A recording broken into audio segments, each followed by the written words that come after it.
What's up, guys? We're here at AMC Town Square Chasing Cinema. Mr. James Shoot. .com, and we're here for Margot Birds Robbie. of Prey, the fantabulous emancipation of the one Harley Quinn. Suicide Squad, DC. Let's talk about that really quick before we get into Birds of Prey. My whole life, Batman fan. Your whole life, Superman fan. DC diehards all the way.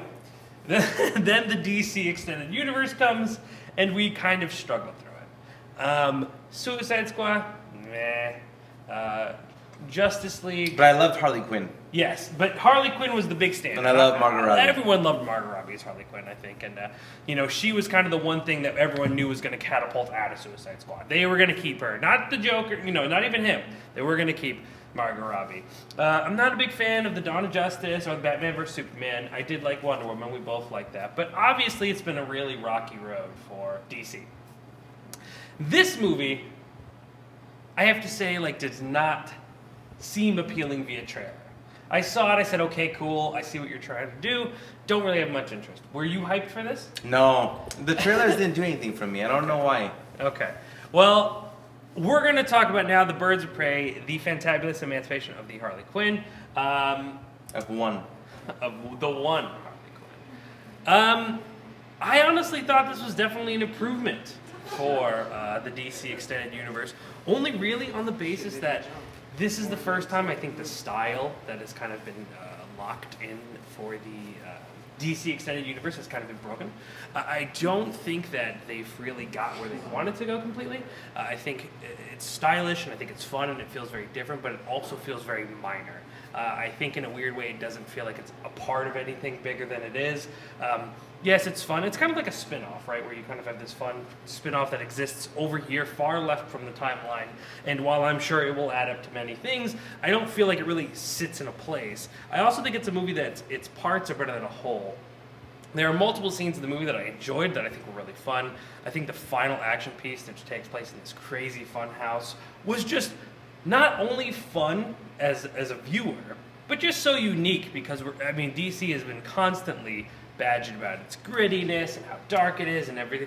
And this was just kind of they're jumping around on trampolines, there are fake hands, there's this really great sequence with Huntress jumping on these bouncing tongues and it looks like all these faces are coming at you. Very, very cool work with that. And it was a good time. I think the movie's comedic standing works. I think its simplicity of just trying to keep this one particular character alive, Cassandra Cain. For those who don't know, eventually we'll come Batgirl for a little bit with Oracle. But yeah, I think for me it worked in the sense that it was kind of fun and it didn't take itself too seriously. But I think its downfall is that it also just kind of feels all pushed together and a lot of tones are being battled. Do you think that's because they made it out of order? No, I don't think it even has anything to do with chronological order or major plots. I just feel like this was a movie that didn't have the root to be anything more than kind of a fun. And they just were like, how can we make this pop? How can we make this feel different?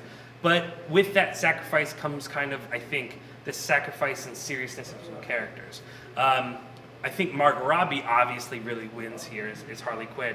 She finally kind of makes the character her own. I think very much in Suicide Squad, while she was fun, she was still trying to play the archetype of Harley Quinn, where I think here also helps being a big PGA on this movie, being a producer.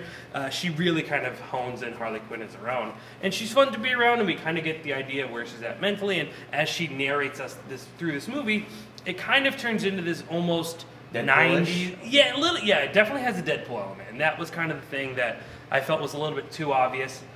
But I appreciated the other small stylistic approaches, too. DC, relentless action, and everything is cut. There's a great moment in this movie where Harley Quinn super kicks or drop kicks a guy. Yeah, that's and we sit with her, though, as she gets up. And that's something you normally don't see in those movies, or it's very quick. I appreciated just the time to be with the characters as they're getting up and all right, let's do this again. And the there was police station part, right? Yeah. And there was a few other sequences where you just kind of sit and watch the more boring parts of a fight that normally are cut. And I appreciated that. And I think the movie, I believe Cathy was her name, really trying to do some really creative stuff.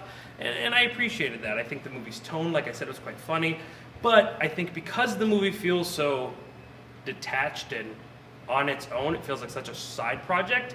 I think it downgrades some of those characters. I mean, you have Detective Montoya, who I think you could go an interesting way of being played by Rosie Perez. I think she did the character very well. Huntress and Black Canary. But I don't feel like those are characters where kids are going to be like, oh, that's a character that I need to love, because they feel so temporary. They feel just kind of there, and oh, that's a character from a comic, that's a character from the Batman animated series, oh, that's a character, oh, that's all cool, this is fun, and then I don't know how long they'll stay with people or how much of an impact. They feel like they're kind of there, and it's very surfaced. There are the moments where we get the costumes and all that stuff, and it's like, okay, cool, we did all this, but I don't know if it's going to go much beyond that. I think villain-wise, you have Zaz, who's played, and I don't really, as a person who cares about that character in the comics, I wasn't crazy about how light they kind of made him, and again, I think by doing that, they make him a little bit of a less impactful as a villain, but I'm glad to see him in a motion picture. And then you have Ewan McGregor, who had a total blast with this role, but very interesting approach to Black Mask. And too cartoony? But you know what? That's what we need. That's what really DC needed, was to really mess it up. And Black Mask is the kind of character that people know, but don't know or care well enough to do. You can do whatever you want with them, And I think that's what they do with a lot of these characters. They're known to a degree, but they're expendable. You can kind of do whatever you want, but also in doing that, I think it kind of makes them feel less important. And this whole movie a little less important in the DC timeline. But a lot more fun than I expected. I'd honestly really recommend it. Shu, on the other hand, cannot recommend it because he still needs to see it. So we'll make sure he does that. Next week, we'll be back here for The Boy 2. We're going to get scared. You never saw The Boy 1? Yeah, because I didn't even know there was a 1. I knew there was a 1, but I've not seen it. So this week, you and I obviously need to see The Boy. And we can come back next Thursday to see The Boy 2, which will hopefully be a really fun horror film. And then, beyond that, because it'll be Valentine's Day, you could also go to Fantasy Island, which also looks like a really creepy movie. Yes, that does look good to me. So if you want to go to either of those, join us here at AMC Town Square on Thursday. It's going to be a blast. The night before Valentine's Day, what better thing to do than to take your honey to a movie? Both look creepy, yes, but of course with both of us hosting. So make sure to join us here at AMC Town Square. If you want to know about all of our events, you text the word Superman, HSUPERMAN, to 555-888. We'll see you here next week. Yes. Yeah. 7 days. Yes, let's do it. Bye.